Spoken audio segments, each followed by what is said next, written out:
Part 1, Unit 6, Gateway. With the general accessibility of photocopiers in student libraries, students tend to copy the relevant material for later use. In such cases, the students are not always selective about what they copy.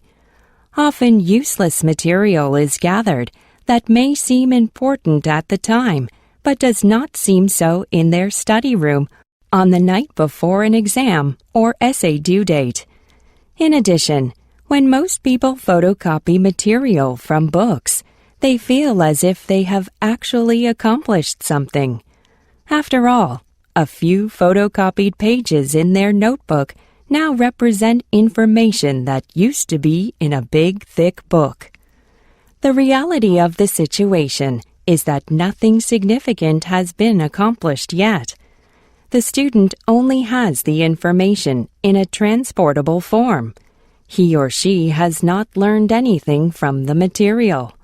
The information content of the photocopied sheets is just as foreign as if it had been left on the library shelf. Exercise 1. Just as we shouldn't let others do our thinking, we can't depend on others to be creative for us.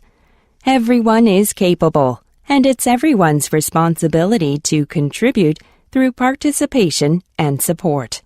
Today, every salesperson, computer programmer, and small business owner must use their natural creativity to thrive.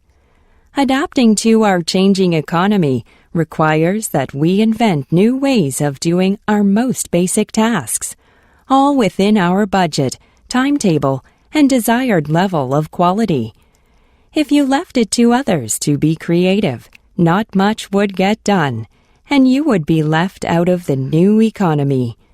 According to a recent study about the global creativity gap, 8 out of 10 people feel that unlocking creativity is critical to economic growth, and 2/3 of respondents feel creativity is valuable to society.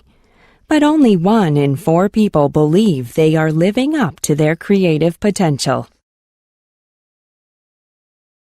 Exercise 2. From our earliest experiences of narrative, beginning with the stories our parents tell us when we do something of which they particularly approve or disapprove, we know, without needing complex interpretive theories, that stories have a moral, a lesson we are supposed to learn and integrate. Indeed, many of the stories we are told are carefully selected to present particular pictures of the world, rather than others for precisely this reason. When young, it is our parents who practice the selection, but as we get older, other institutions, including commercial interests, also vie to present particular lessons, rather than others, by means of narratives around the world. Our educational systems are narrative forces of precisely this sort, using language that is carefully selected and anything but neutral to propose a particular view of the world in order to socialize us. Exercise 3. As a producer of the product with a selection of green vegetables that were laid out along the full length of the display, the chances are that more are sold at the ends of the linear display and less in the middle. Consumers tend to purchase at the ends. The aim is to maximize sales along the whole shop fixture. Therefore, red is used in the middle of the bench to attract the consumer and lift sales. Why red? Red has hidden messages in a consumer's mind. It can indicate danger, stop, or passion.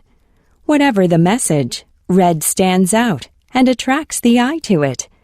The aim is to draw the consumer's eye to the middle of the display. It works. Give it a try on a stall. Put a red product in the middle.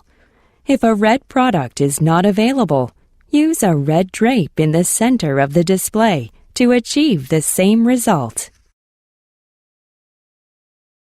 Exercise 4.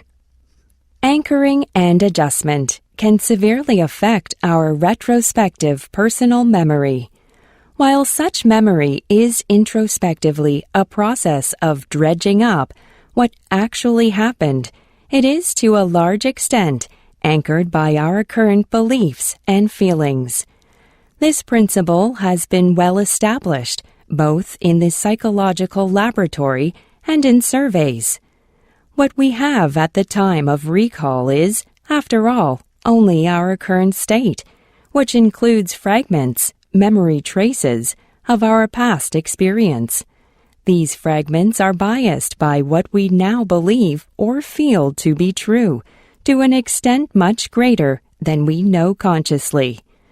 Moreover, the organization of these fragments of past experience into meaningful patterns is even more influenced by our current beliefs and moods, especially if we are particularly depressed or encouraged.